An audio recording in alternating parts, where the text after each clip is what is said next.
Hello students, today we are going to see about human resource accounting. First of all, we'll see what does human resource accounting means and also the definition that is given by American Association of Accounting. First, human resource accounting. What does it mean? What does mean by human resource? எல்லா இடத்துலையுமே human பீயிங்கையும் ஒரு அசட்டாக தான் என்ன பண்ணுறாங்க companies பார்க்குறாங்க. So எப்படி மற்ற அசட்ஸை மதிப்பீடு பண்ணுவாங்களோ அதே மாதிரி ஹியூமன் பீயிங்கையும் அவங்க வந்து ஒரு அசட்டாக பார்க்குறாங்க. அதே நேரம் அவங்களுக்கும் ஒரு வேல்யூ கொடுக்குறாங்க. ஸோ அந்த வேல்யூவை மெஷர் பண்ணுறதை தான் நம்ம என்னன்னு சொல்கிறோம்னா human resource accounting. So human resource accounting is a term applied by the accounting professions. யாரெல்லாம் அக்கௌண்ட் செக்ஷனை பார்க்குறாங்களோ அவங்க யூட்டிலைஸ் பண்ணுற ஒரு டேர்ம் தான் இந்த ஹியூமன் ரிசோர்ஸ் அக்கௌண்டிங்கிறது. எதுக்காக யூஸ் பண்ணுறாங்கன்னு பார்த்தோன்னா to quantify the cost and value of employee of their organization. So அவங்க கிட்ட இருக்கிற எம்ப்ளாயீஸோடைய மதிப்பு என்ன, எந்த அளவுக்கு அவங்கள எப்படி மதிப்பீடு பண்ணுவாங்க, அவங்க வந்து என்ன படிச்சிருக்கிறாங்க, எவ்வளோ இயர் எக்ஸ்பீரியன்ஸ், ஸோ எந்த அளவுக்கு பெஸ்ட்டாக அவங்களால ஒரு காரியத்தை செய்ய முடியும். ஸோ இதே விஷயத்த ஒரு புது எம்ப்ளாயி செய்கிறதுக்கு எவ்வளோ டைம் எடுக்கும், இவங்க எப்படி எஃபிஷியண்ட்டாக பண்ணுவாங்க. ஸோ இதை பேஸ் பண்ணி தான் அவங்க என்ன பண்ணுறாங்க அப்பாயின்மெண்ட் கொடுத்து அவங்களுக்கு சேலரியும் ஃபிக்ஸ் பண்ணுறாங்க. ஸோ அப்படி இருக்கச்சில் ஸோ அதுக்கும் ஒரு செலவாகுது. ஸோ அவங்க அந்த ஒரு பர்டிகுலர் எம்ப்ளாயிக்கு எவ்வளோ செலவாகுது, ஸோ அதை பற்றி அக்கௌண்ட்ஸ் எடுக்கிறது தான் இந்த ஹியூமன் ரிசோர்ஸ் அக்கௌண்டிங். ஸோ இதில் என்ன பண்ணுறாங்கன்னு பார்த்தீங்கன்னா to quantify the cost. So எவ்வளோ மதிப்பு இவங்களுக்கு எவ்வளோ பே பண்ணலாம், ஸோ அந்த மாதிரி என்ன பண்ணுறாங்க அதை மதிப்பீடு பண்ணுறாங்க. And the value of employee of their organization. So இந்த ஐடி கம்பெனிஸ்லாம் பார்த்தீங்கன்னா எம்ப்ளாயீஸ் வந்து ஒரு கம்பெனிலேருந்து அடுத்த கம்பெனிக்கு மாறிக்கிட்டே இருப்பாங்க. எதுக்குன்னு பார்த்தீங்கன்னா ஃபார் எக்ஸாம்பிள் ஃபோர்டில் ஒரு பர்சன் ஒர்க் பண்ணுறாருன்னு வச்சுக்கோங்க. ஸோ ஃபோர்டில் வந்து ஃபார் எக்ஸாம்பிள் 50,000 பேமெண்ட் கொடுத்துட்ருக்காங்க. ஸோ அதே எம்ப்ளாயி கண்டிப்பாக வெளியே ட்ரை பண்ணுவார் புது வேலைக்கு. ஸோ புது வேலைக்கு போச்சுன்னா அதே குவாலிஃபிகேஷன் தான் வச்சுருக்கிறாரு. ஆனால் அங்கே அடுத்த கம்பெனிக்கு போகும்போது என்ன சொல்கிறாங்க, எங்களுக்கு வந்து 60,000 தருவீங்களா, 65 தருவீங்களா, 70 தருவீங்களான்னு என்ன பண்ணுறாங்க அவங்க டிமாண்ட் பண்ணுறாங்க. ஸோ அவங்க எதை டிமாண்ட் பண்ணுறாங்க, அவங்களுடைய நாலேஜுக்கு ஒரு மதிப்பு என்ன பண்ணுறாங்க டிமாண்ட் பண்ணுறாங்க.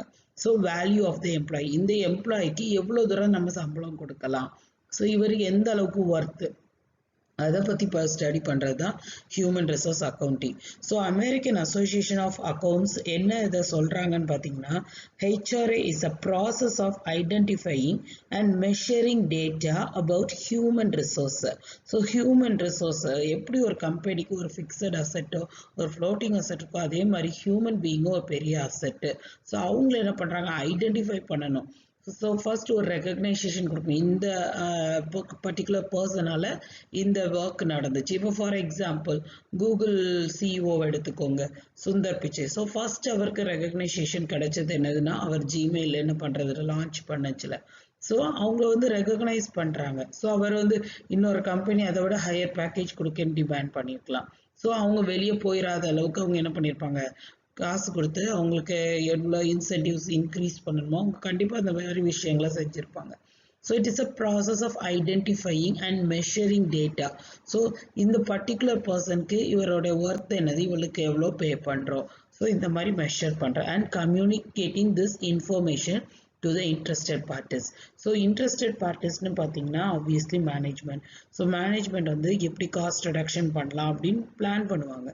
ஸோ அந்த மாதிரி டைமில் இந்த இன்ஃபர்மேஷன்ஸ் வந்து அவங்களுக்கு ஹெல்ப்ஃபுல்லாக இருக்கு. So next introduction பார்த்தீங்கன்னா human resource accounting involves the tracking of all costs related to employee in a separate report. இப்போ ரீசெண்டாக பார்த்தீங்கன்னா ஒரு 2 years பேக்லாம் ஐடி கம்பெனிஸில் வந்து என்ன பண்ணுவாங்க கேபுக்கு தனியாக பே பண்ணுவாங்க. ஸோ அது போக அவங்களுக்கு ஸ்நாக்ஸ் காஃபி எல்லாமே உள்ளுக்கே அலவுடாக இருக்கும். ஆனால் ரீசெண்டாக எல்லா கம்பெனியுமே லாஸ் சஃபர் பண்ண ஆரம்பிச்சாங்க. ஸோ பண்ண ஆரம்பிச்சோன்னா அவங்க என்ன பண்ணுறாங்க, காஸ்ட் ரிடக்ஷன் ப்ரோக்ராம் பண்ணுறாங்க. ஸோ எம்ப்ளாயீஸுக்கு எப்படி நம்ம காஸ்ட்டை மினிமைஸ் பண்ணலாம். ஸோ எனி ஸ்நாக்ஸ் அவைலபிளாக இருந்த இடத்துல வெறும் டீ காஃபி மட்டும் என்ன பண்ணுறாங்க, அலாட் பண்ணுறாங்க. அதே மாதிரி கேபோடைய காஸ்ட்டை என்ன பண்ணுறாங்க, கட் பண்ணுறாங்க. ஸோ இந்த மாதிரி சில ஸ்டெப்ஸ் என்ன பண்ணுறாங்க, எடுக்கிறாங்க. தேவையில்லாத எம்ப்ளாயீஸை கம்பெனியை விட்டு வெளியே அனுப்புகிறாங்க. ஸோ இந்த மாதிரி மெஷர்ஸ் எடுக்கிறதுக்கு இந்த ஹியூமன் ரிசோர்ஸ் அக்கௌண்டிங் வந்து ஹெல்ப்ஃபுல்லாக இருக்குது. These costs include employee compensation, payroll taxes, benefit, training and recruitment. So ஒரு புதுசாக ஒரு பர்சனை நான் ரெக்ரூட் பண்ணி ட்ரெயின் பண்ண எனக்கு எவ்வளோ காஸ்ட் இன்கர் ஆகும். அதே இது நான் ஒரு வெல் எக்ஸ்பீரியன்ஸ் பர்சனை அதே ப்ராஜெக்ட்டுக்கு நான் ட்ரெயின் பண்ண எவ்வளோ இன்கர் ஆகும். இப்போ பார்த்தீங்கன்னா ரீசெண்டாக காலேஜ்லேருந்து வரச்சு வந்து எல்லாமே கற்றுக்கிட்டு வர்றாங்க. ஸோ அதே ஒர்க்கை வந்து ஒரு 1 lakh 2 lakh கொடுத்து ஒரு ஆல்ரெடி எக்ஸிஸ்டிங் எம்ப்ளாயி ட்ரெயின் பண்ணுறதை விட நியூ எம்ப்ளாயினா 15,000 to 20,000 தான் அவங்க பே பண்ண வில்லிங்காக இருப்பாங்க. ஸோ அந்த மாதிரி இருக்கவனை ட்ரெயின் பண்ணுறது வந்து they feel it is cost effective. So அதனால தான் பார்த்தீங்கன்னா பெரிய ஐடி கம்பெனிஸில் வந்து ஆல்ரெடி இருக்கிறவங்களெல்லாம் வேலையை விட்டு அனுப்பிட்டு புதுசாகவும் டெய்லி ரெக்ரூட் பண்ணிக்கிட்டே இருக்காங்க. ஏன்னா ஒரு 1 lakh rupeesக்கு ஒருத்தருக்கு சேலரி கொடுத்து பே பண்ண வைக்க வேண்டிய வேலையை ஒரு 10,000 rupeesக்கு ஒருத்தர் பே பண்ண வில்லிங்காக இருக்கச்சில் எது கம்பெனிக்கு லாபம், அதை அவங்க கால்குலேட் பண்ணுறாங்க. அதுக்கு இந்த ஹியூமன் ரிசோர்ஸ் அக்கௌண்டிங் வந்து ஹெல்ப்ஃபுல்லாக இருக்குது. Such an accounting system can be used to determine where human resource costs are especially heavy or light in the organization. So எந்த மாதிரி ஆக்டிவிட்டீஸ்க்கு வந்து நம்மளுக்கு நிறைய எக்ஸ்பென்சஸ் வருது, எந்த இடத்துல நம்ம காஸ்ட்டை மினிமைஸ் பண்ணலாம், அதை ஸ்டடி பண்ணி ப்ராஃபிட்டை எப்படி இன்க்ரீஸ் பண்ணலாம், அதுக்கு இது ஹெல்ப்ஃபுல்லாக இருக்குது.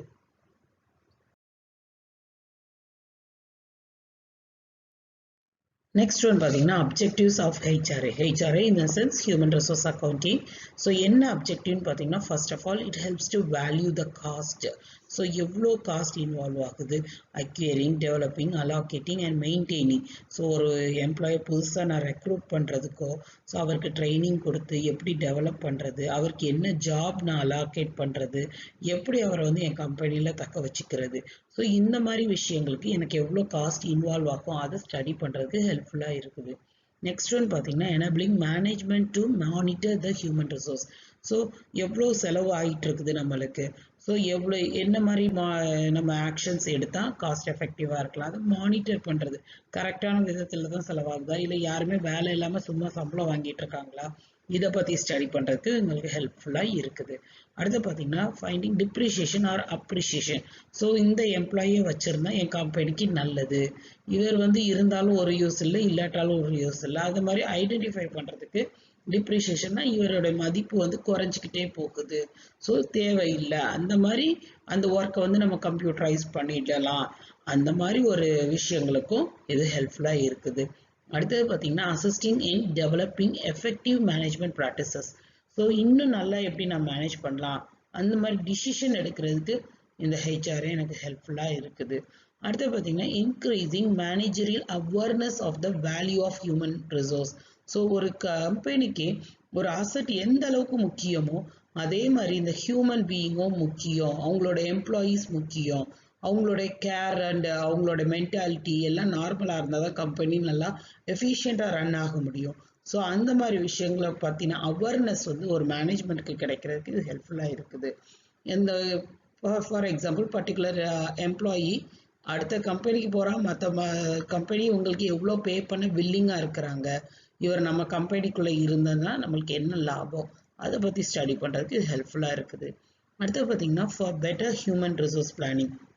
இருக்க எம்ப்ளாயியை வச்சு என்னோட ஒர்க்கை நான் எப்படி செஞ்சு முடிக்கிறது, இந்த மாதிரி பிளான் பண்ணுறது ஹெல்ப்ஃபுல்லாக இருக்குது. அடுத்து for better decision about people based on improved information system. So அவங்களோட இன்ஃபர்மேஷன்ஸை வச்சு நான் இன்னும் ஒரு நல்ல முடிவு எடுக்கிறதுக்கு இது ஹெல்ப்ஃபுல்லாக இருக்குது. அடுத்து அவங்களோட குவாலிஃபிகேஷன் என்ன, அவங்களோட தனித்திறமை என்ன, என்ன படிச்சிருக்காங்க, எவ்வளோ எக்ஸ்பீரியன்ஸ் இருக்குது, இவங்களை என்ன மாதிரி நான் பெஸ்ட்டாக யூட்டிலைஸ் பண்ணிக்கலாம், அதை பற்றியும் தெரிஞ்சுக்கிறது இது ஹெல்ப்ஃபுல்லாக இருக்குது. அடுத்து பார்த்தீங்கன்னா அட்வான்டேஜஸ். ஸோ SWOT அனலைசிஸ்னு என்னென்னா strength, weakness, opportunities and thread. ஒரு எம்ப்ளாயியை வச்சு அந்த கம்பெனிக்கு என்னென்ன ஸ்ட்ரென்த் இருக்குது, என்ன வீக்னஸ் இருக்குது, என்ன மாதிரி ஆப்பர்ச்சுனிட்டிஸ் நம்ம கிரியேட் பண்ணிக்கலாம், என்னென்ன த்ரெட்ஸ் இருக்குது, அதை ஐடென்டிஃபை பண்ணுறதுக்கு ஹெல்ப்ஃபுல்லாக இருக்குது. அடுத்தது புது புது பாலிசிஸை நான் ஃப்ரேம் பண்ணுறதுக்கும் ஹெல்ப்ஃபுல்லாக இருக்குது. அடுத்தது ஒரு கம்பெனியில் நல்ல எம்ப்ளாயீஸ் இருக்கிறாங்க, இவங்க பெஸ்ட்டாக பண்ணுவாங்க அப்படிங்கிற ஒரு ஃபீல் வந்து இன்வெஸ்டர்ஸ்க்கு வந்துச்சுன்னா ஆட்டோமேட்டிக்காக அவங்க வந்து அந்த கம்பெனியில் இன்வெஸ்ட் பண்ண ஆரம்பிப்பாங்க. இங்கே வந்து நல்ல பெஸ்ட்டாக கிடைக்கும். ஃபார் எக்ஸாம்பிள் ஒரு ஸ்கூலே நம்ம பார்த்துக்கோ, டீச்சர்ஸ் நல்லா இருந்தாங்கன்னா ஆப்வியஸ்லி எல்லா ஸ்டாஃபும் எல்லா பேரண்ட்ஸும் ஸ்டூடெண்ட்ஸ் அங்கே கொண்டு சேர்ப்பாங்க. ஸோ அதே மாதிரி தான் ஒரு நல்ல எம்ப்ளாயீஸ் இருக்கச்சில் கம்பெனி ஆப்வியஸ்லி நல்லாவே ரன் ஆகும். ஸோ அந்த மாதிரி இருக்கச்சில் இன்வெஸ்டர்ஸ் வந்து அதை நோக்கி போகிறதுக்கு பாசிபிலிட்டிஸ் அதிகம். அடுத்தது மேனேஜ்மெண்ட், இந்த டீட்டெயில்ஸ் பேஸ் பண்ணி டிசிஷன்ஸ் எடுக்கிறதுக்கும் இந்த அக்கௌண்டிங் வந்து ஹெல்ப்ஃபுல்லாக இருக்குது. அடுத்தது எவ்வளோ இன்வெஸ்ட்மெண்ட்டில் நான் வந்து ஹியூமன் ரிசோர்ஸஸ்க்கு ஃபார் எக்ஸாம்பிள் 1 crore இன்வெஸ்ட் பண்ணியிருக்கேன்னா எனக்கு அவங்க மூலமாக எனக்கு எவ்வளோ லாபம் கிடைச்சிது, ஸோ எனக்கு நான் எதிர்பார்த்த ரிட்டர்ன், எனக்கு ப்ராஃபிட் இந்த எம்ப்ளாயீஸ் மூலமாக எனக்கு கிடைச்சிதா, அதை பற்றி ஸ்டடி பண்ணுறது ஹெல்ப்ஃபுல்லாக இருக்குது. அடுத்து எம்ப்ளாயீஸை பொறுத்த வரைக்கும் அவங்களுக்கு இன்சென்டிவ்ஸ் எல்லாமே என்ன பண்ணுறாங்க பார்த்து கொடுக்குறாங்க. அது வந்து ஒரு மோட்டிவேஷ்னல் ஃபேக்டர் அவங்களுக்கு அமையுது. அடுத்தது அவங்க வந்து கரெக்டாக ஒர்க் அலாட்டாக இருக்குதா, கரெக்டாக அவங்கள எஃபிஷியண்டாக நம்ம யூஸ் பண்ணுறோமா, இதை பற்றி செல்றதுக்கும் ஹெல்ப்ஃபுல்லாக இருக்குது. Effective management again increase productivity. ஒரு கம்பெனியில் நல்லபடியாக எம்ப்ளாயீஸ் இருக்கிறாங்க, அவங்களுடைய நீட்ஸ் மீட் ஆகுது, அவங்களுக்கு தேவையான ரெகக்னைசேஷன் கிடைக்குது, அப்படி இருக்கச்சுல ஆட்டோமேட்டிக்காக இட் வில் ரெஃப்ளெக்ட் இந்த ப்ரொடக்டிவிட்டி. ஸோ நல்ல லாபம் கிடைக்கும், நல்ல பெஸ்ட்டாகவே இந்த கம்பெனியை ரன் பண்ணுறதுக்கு ஹெல்ப்ஃபுல்லாக இருக்கும்.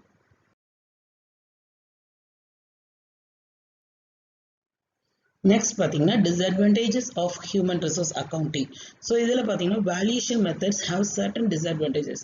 மனுஷங்களை வந்து நம்ம ஃபிக்ஸட் அசட்டையோ இல்லை மற்ற எந்த ஒரு அசட்டையோ வேல்யூ பண்ணுற மாதிரி பண்ணவே முடியாது. ஸோ எந்த மெத்தடை நம்ம யூஸ் பண்ணாலும் சர்டன் டிஸ்அட்வான்டேஜஸ் இருக்க தான் செய்யும். அடுத்து பார்த்தீங்கன்னா இந்த எல்லா ஹியூமன் பீயிங்கும் ஒரே மாதிரி இருக்க மாட்டாங்க. எல்லாருமே ஈவன் பிகாம் கிராஜுவேட்ஸாக இருந்தாலும் எல்லாராலையும் ஒரே மாதிரி அக்கௌண்ட்ஸை போட முடியாது. ஸோ அந்த மாதிரி இருக்கச்சுல நம்ம ஸ்டாண்டர்டைஸ்டாக பிகாம் முடிச்சிருந்தா கண்டிப்பாக இது தெரியும் அப்படின்னு நம்ம எதையுமே ஸ்டாண்டர்டைஸ்டாக சொல்லவும் முடியாது. அடுத்தது பார்த்தீங்கன்னா கன்வீனியண்ட்டாக ஒவ்வொருத்தருக்கு கன்வீனியண்ட்டாக அதுக்கு தகுந்தாப்புல அக்கௌண்டிங்கும் போடுறது பாசிபிள் கிடையாது.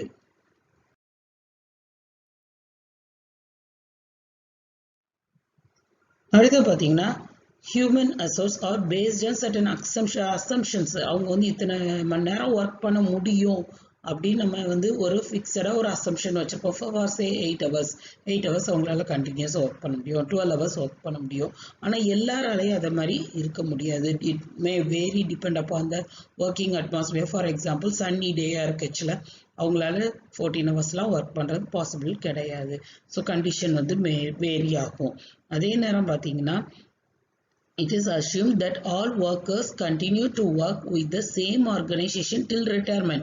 ஸோ எப்போவுமே ஒரு பிளான் பண்ணும்போது பார்த்தீங்கன்னா இந்த எம்ப்ளாயி நம்ம கம்பெனியை ஒரு வருஷத்தில் விட்டுட்டு போயிடுவாருன்ட்டு எந்த கம்பெனியுமே நினச்சி பிளான் பண்ணுறது கிடையாது. ஆனால் அப்படி தான் அசம்ஷன்ஸ் இருக்குது. ஸோ ஒருத்தர் உள்ளு குறைச்சலாம் அந்த ஒரு ஃபியர் இருக்கிறதுனால என்ன பண்ணிடுறாங்க, நிறைய பேர் 4 years bonds 5 years bondsன்னு பாண்ட்ஸ் கிரியேட் பண்ணிடுறாங்க. பட் பேசிக் அசம்ஷன் பார்த்தீங்கன்னா இவங்க என்னோட எம்ப்ளாயி லைஃப் லாங் என்னோட கம்பெனியில் இருந்து தான் ரிட்டையர் ஆக போகிறாங்க. இது வந்து பேசிக் அசம்ஷன். ஆனால் ரியாலிட்டியில் இது பாசிபிள் கிடையாது. It is believed that human resource to not suffer depreciation. Human resource வந்து எப்போவுமே depreciating asset that you all know and it is very familiar term for us also. So human ரிசோர்ஸை வந்து நம்ம வந்து appreciating asset அப்படின்னு சொல்லவும் முடியாது, depreciating assetsனும் சொல்ல முடியாது. So it depends upon the persons. அடுத்து பார்த்தீங்கன்னா life span of human resource cannot be estimated. So எல்லா பர்சனுமே கண்டிப்பாக 8 years வரைக்கும் உயிரோடு இருப்பாங்க அப்படின்னு எந்த ஒரு கேரண்டியும் கிடையாது. So again it may turn out to be a disadvantages. Thank you.